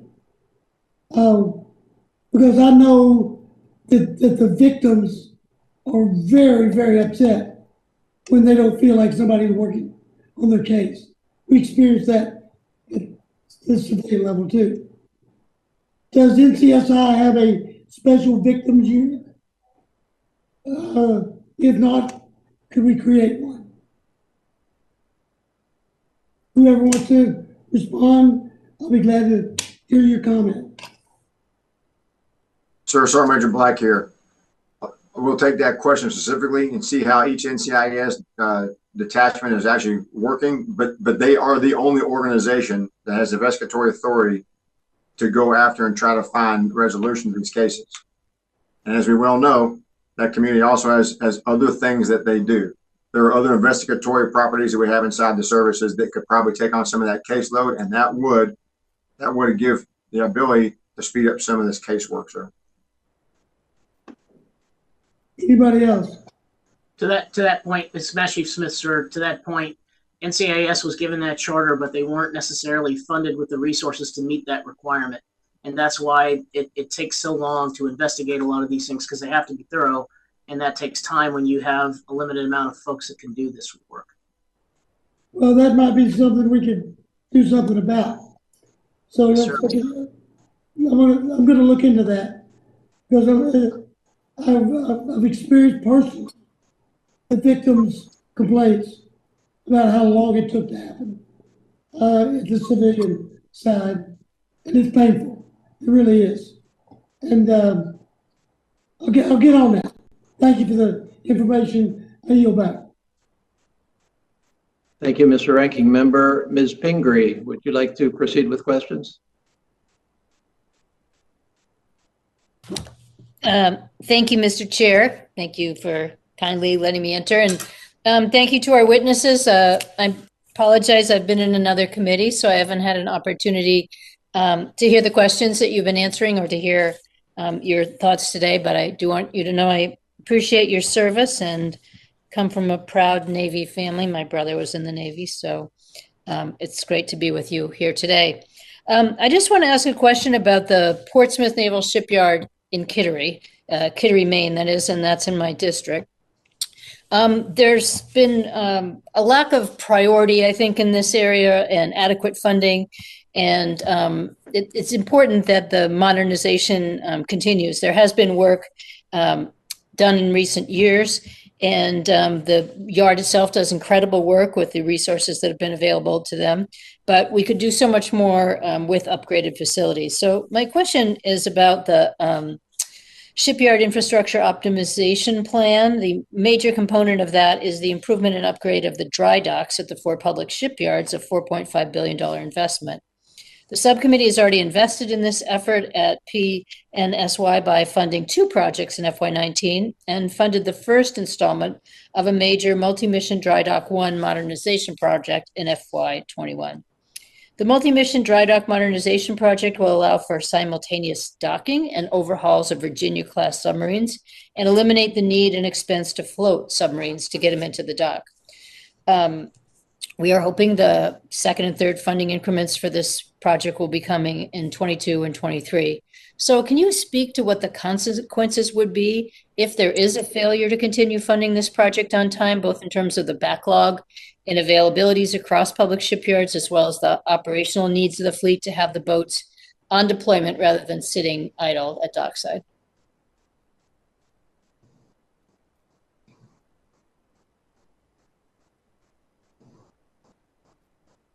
Ma'am, Mr. Todd Schaefer here from ASN EI&E.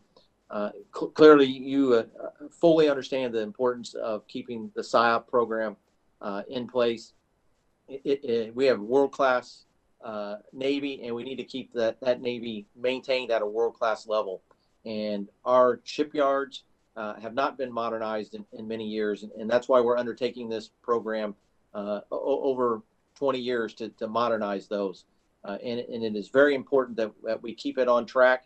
We have to balance that with our ability to continue to do maintenance so that there's sort of a sweet spot in there between how much we can execute and how much we can continue to do maintenance. So it is very important because if we're not able to balance that, we won't be able to do the maintenance we need to keep number of ships available as we do our man training and equip mission for the combatant commanders.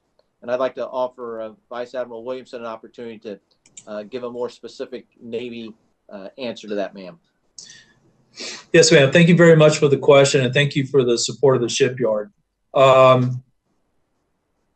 As the CNO has testified and made very clear, our public shipyards are vital to our national defense. Obviously, it's where the lion's share of work is done with our CBNs and our subs. And you know better than I do, the facilities are 61 years old and our dry docks are 107 years old. The pacing of the work in the SIOP program is very critical. to ensure our mission readiness. We're very appreciative of the plus up that you gave us of $96 million. $40 million of that's already been spent in designing Dry Dock 3, Project 209 at Kittery. And we expect, the rest of that funding to keep moving forward. In addition to that,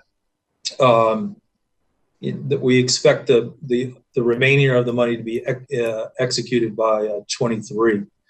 But very specifically, as we move forward, we have laid out a very in-depth plan in the SIOP.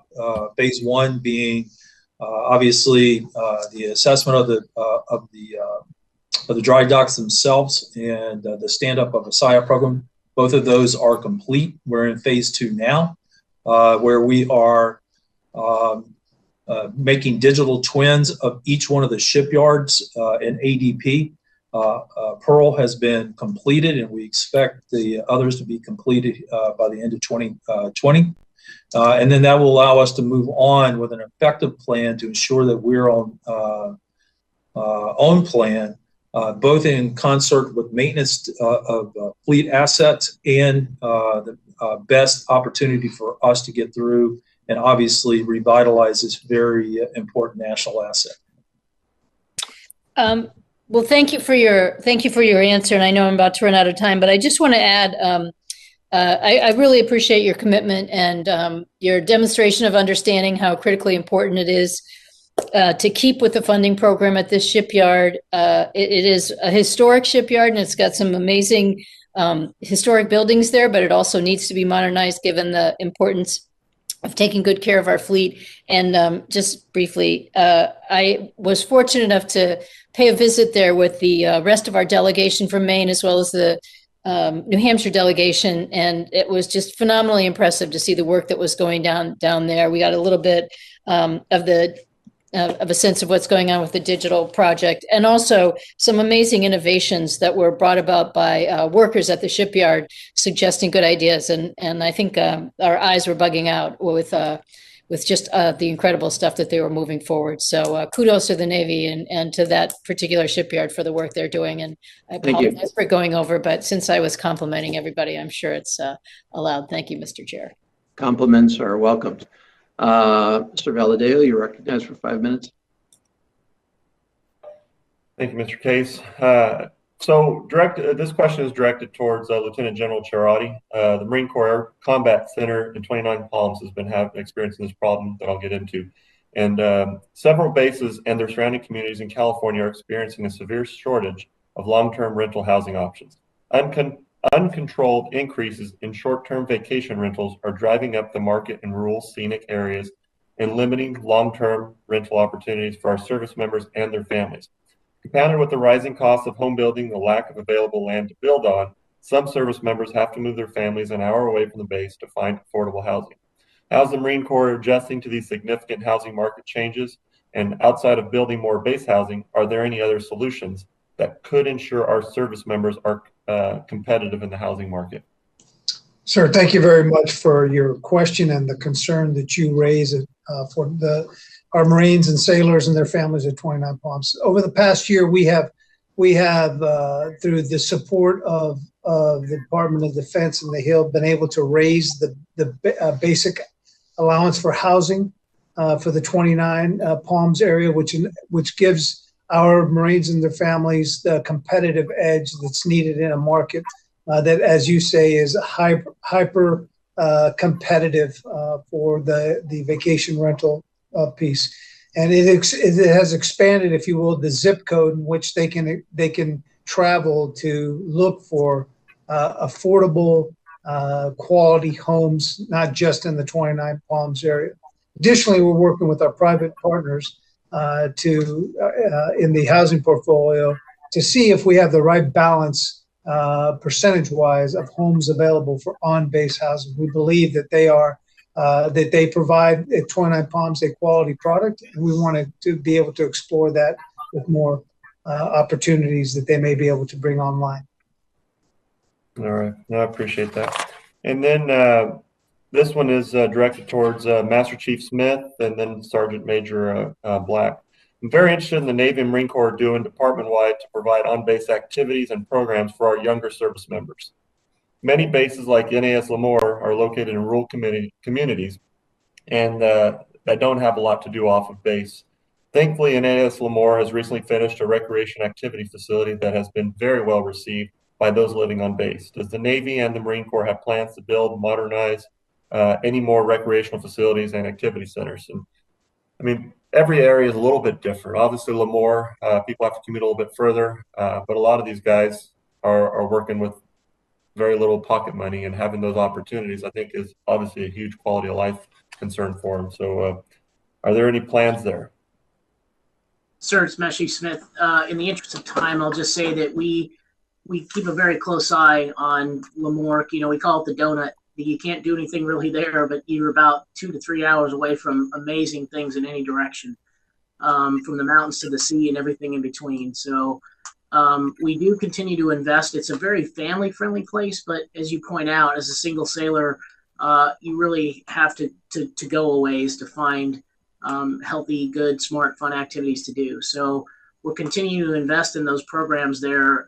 It's one of the hardest locations to get junior sailors to go to for us, and because of that specific issue. So we do invest in a lot of places, but we pay very close attention to Lemoore. All right. And obviously, it's a big quality of life issue. So, and it does affect these guys. This committee has been especially interested in the steps the service branches are taking to manage and address PFAS. And this one is to Mr. Schaefer and Vice Admiral Williamson. In March, we heard testimony from DoD officials on the steps being taken military-wide to address these concerns. Do you feel that you have adequate resources to effectively address PFAS contaminations on bases? Representative, thank you so much for your question and concern about PFAS. We in the Department of the Navy are most certainly using the resources that have been provided by the Congress to fight PFAS and to study PFAS and then look for alternatives to our current use of PFAS in our firefighting foam, which is the primary use that we have currently for PFAS. I do want to make sure you know that anytime that there's an issue about PFAS, that the first thing we do is make sure that we're going out and we're doing the appropriate sampling and other things of drinking water and other agents that could be in the environment to ensure that there's no risk to the public. And right now we have no communities that the Navy has been responsible for contaminating that are drinking contaminated water. So this is clearly a leadership issue for the Department of the Navy, and we are working hard to get after that. And we continue to do our research and development on substitute for PFAS.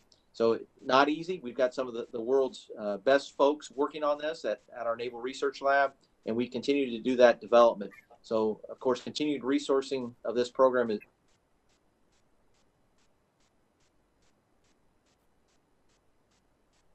All right, I think cut out. So my time is up. I yield back. Thank you. Okay, Mr. Valdeo, did you get the end of your response? I think it's a technical issue there. But no, I did not, and hopefully we get that on the record at some point. And we'll okay, do you want him to repeat anything you didn't hear? I think wherever he left off there at the very end. Okay, if you could, I'm not sure who was speaking, but whoever was responding. It was Mr. Schaefer. Mr. Schaefer, Secretary Schaefer, if you could finish the end of your response, please. Mr. Valadeo didn't hear you. He may be having technical difficulties he's been having throughout the meeting. Okay, sorry. Thanks. We'll get it for the record. The gentleman yields back. Mr. Case, you are recognized for your 5 minutes of questions. Thank you, Madam Chair.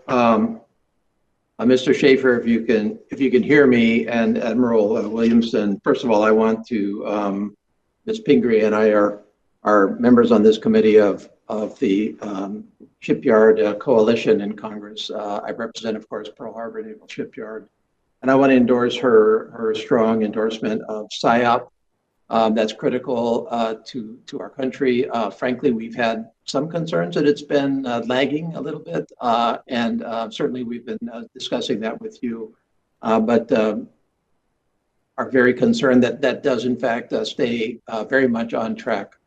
Let me ask, looks like Mr. Schaefer is not on, so this, Admiral Williamson, if you can answer this, but there was reference made in Mr. Schaefer's testimony to the Navy's partnering with the Portsmouth Naval Shipyard to improve energy reliability, essentially cost savings at Portsmouth to try to improve energy reliability in a variety of ways. And I'm interested in that. And the question is whether that same effort is going to be applied to the other 3 shipyards as well, if you know.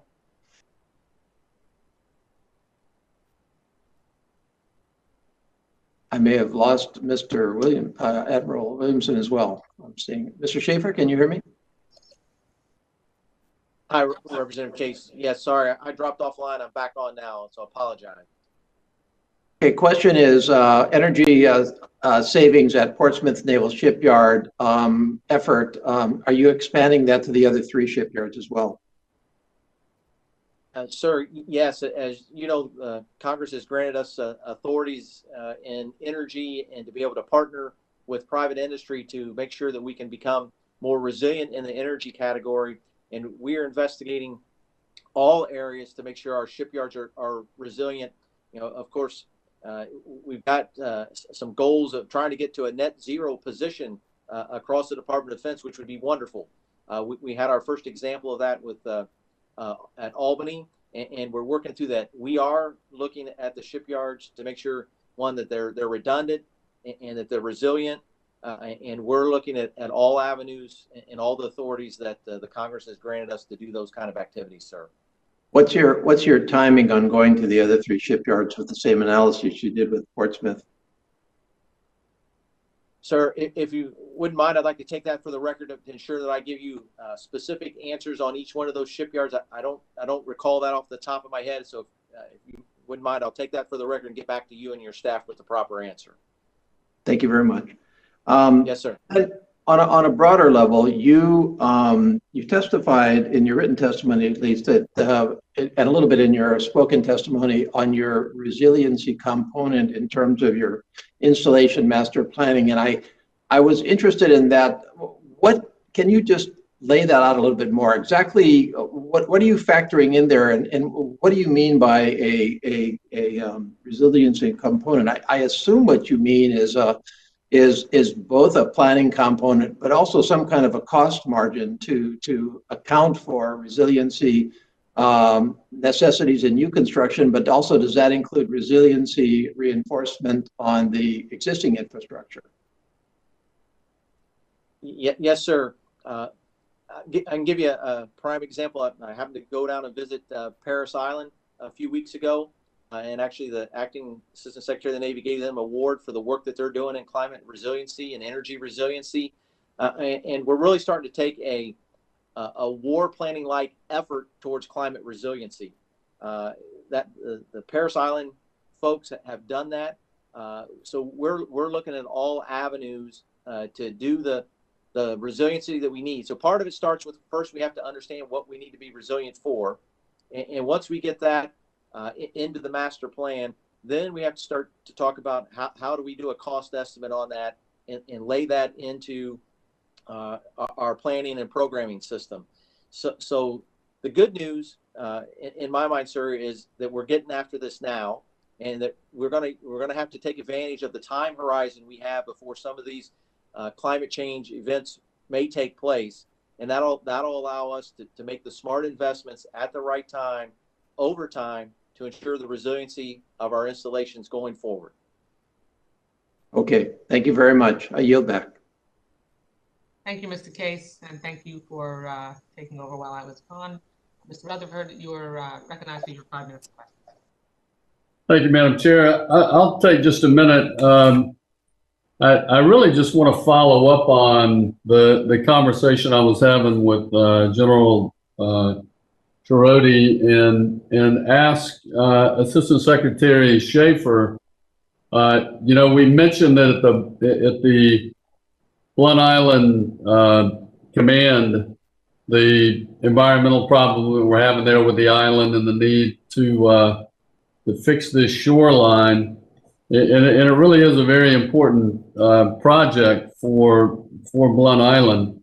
And again, it goes back to construction dollars versus repair and maintenance, and how this environmental challenge is not a maintenance, but a construction requirement.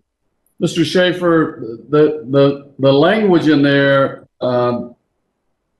is it possible to change it at your level so that this could actually come through as a repair process versus a construction project? Thank you, sir, for allowing me to follow up with you on this issue. Certainly, this is a concern for us as well. My understanding is that it is tied up in statutory issues. So we've got a group that is looking at that. It's also tied up in policy within inside of DoD and the Department of the Navy. So we're looking for the appropriate ways to make changes to possibly allow us to do that, or come up with alternatives. And it could lead to a legislative proposal to make changes. But we certainly are following the letter of the law and doing the things that we have to do by statutory regulation. And if there is a policy that we can modify inside of the Department of the Navy, we will certainly look at that and work with our services to make sure that we're making the best use of the dollars that are provided to the Department of the Navy. And I thank you for that, Mr. Schaefer. And what I would ask is, look, we write the laws. So if there's a way that a simple law change can help with this project, and look, I'm sure this is not the only project that the Navy is dealing with. You have shoreline all over that you're dealing with, I'm sure. So I just want to offer to you, if you need a legal answer to this, a tweak of the law, then this is certainly a committee that would be interested in helping with that. That's exactly what we're here for. So if the language in the law is the problem between construction and repair, we would love to help you with that. So can you comment on that? Yes, sir. And sir, I don't know all the specifics on that, but certainly we would come back to you and your committee for some assistance on that. And sir, if you'd like a more detailed answer, I can take that for the record and get back to you and your staff, so you and your staff can understand where the complications are for us. Sure, and I would love for that, Mr. Schaefer, and then maybe we can help you out. I appreciate that. Thank you. Yes, sir. Thank you so much. Madam Chair, I yield back. Thank you so much, Mr. Rutherford, and we look forward to following up on your line of questioning and how we can be helpful. That concludes this morning's hearing. Seeing no other members that are still with us seeking recognition for a second round of questions, I want to thank our witnesses for participating in today's hearing. Your updates and perspectives will be very valuable to us as we develop the FY22 Appropriations Bill. Secretary Schaefer, I would urge you to take our admonitions back to the White House, particularly as it relates to requesting funds for more child development centers. That is clearly absolutely crucial. It helps us tremendously when those requests are in the president's budget, and also to make sure that the infrastructure for the Marine Corps particularly is requested for upgrades that are necessary to accommodate recruitment of women. There are a lot of other issues to cover, so we look forward to getting your responses for the record. And I want to remind members that our next virtual hearing is next Tuesday, May 18th 2021, and that hearing will be the Air Force Quality of Life and Installations Update. With that, this hearing is adjourned.